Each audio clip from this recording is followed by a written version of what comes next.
Teaching online with limited resources. Hello, everyone. Today, I will talk about teaching online with limited resources. Online teaching is not only about uploading videos or using many digital tools.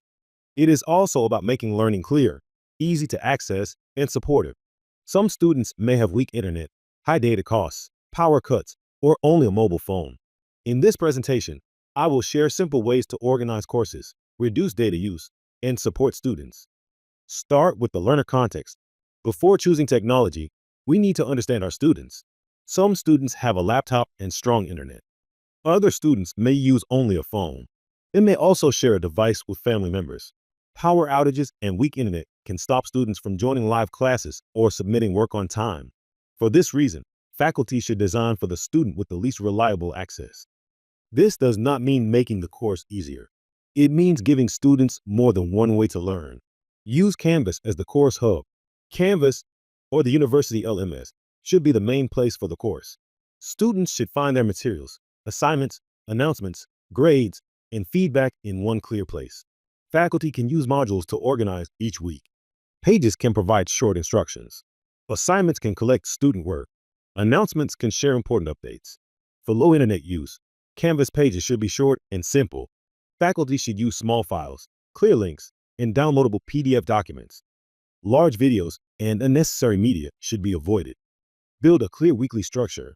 A clear weekly structure helps students know what to do. Each week can use the same order. First, include a weekly overview with goals, tasks, and due dates. Next, add the learning materials, such as videos, readings, and slides. Then, include a practice activity and an assessment. Finally, show students where they can ask questions. The syllabus and weekly schedule should be available on Canvas and as a downloadable PDF. Clear names are also important. Week 2 case study, due Friday, is clearer than Task A or File 2. Create low bandwidth materials. Faculty should provide more than one way to access important content. Long videos may be difficult to watch with weak internet or expensive mobile data. It is better to divide lectures into short videos of 5 to 10 minutes.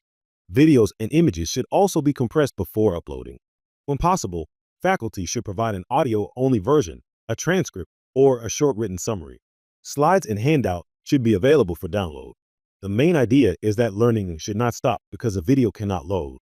Assess learning with flexible options. Assessment should measure student learning, not the strength of the student's internet connection. A short-time quiz may be difficult if a student loses electricity or internet access.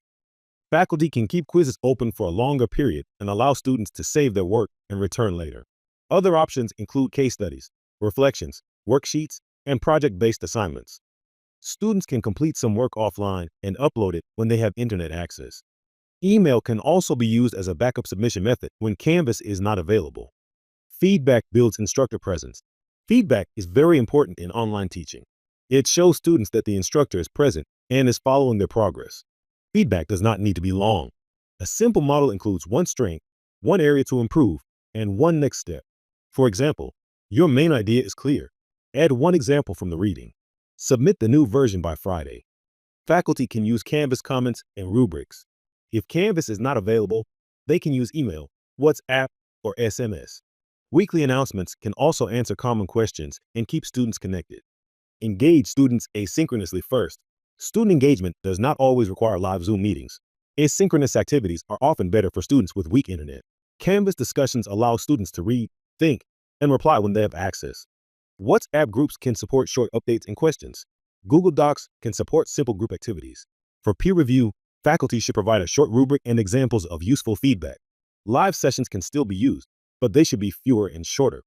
Faculty should record them and allow students to send questions before the session. Choose simple, reliable tools.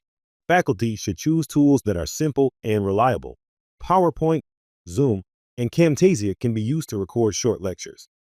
Videos should be compressed before they are uploaded. Canvas discussions, Google Docs, and Padlet can support collaboration. In low data settings, these tools should mainly use text instead of large images or videos. Faculty should test all materials on a mobile phone, not only on a laptop.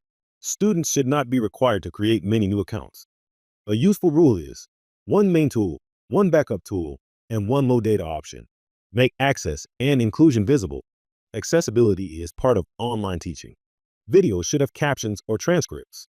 Faculty should use clear fonts, strong contrast, and simple layouts.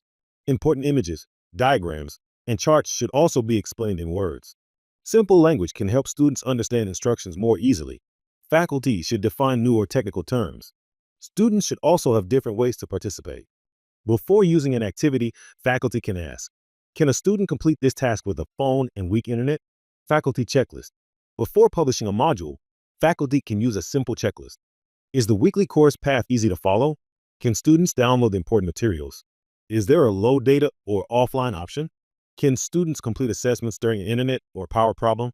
Is the feedback clear, kind, and useful? Is there a backup communication method? It requires clear planning, flexible access, and regular student support. Effective online teaching does not require the newest technology.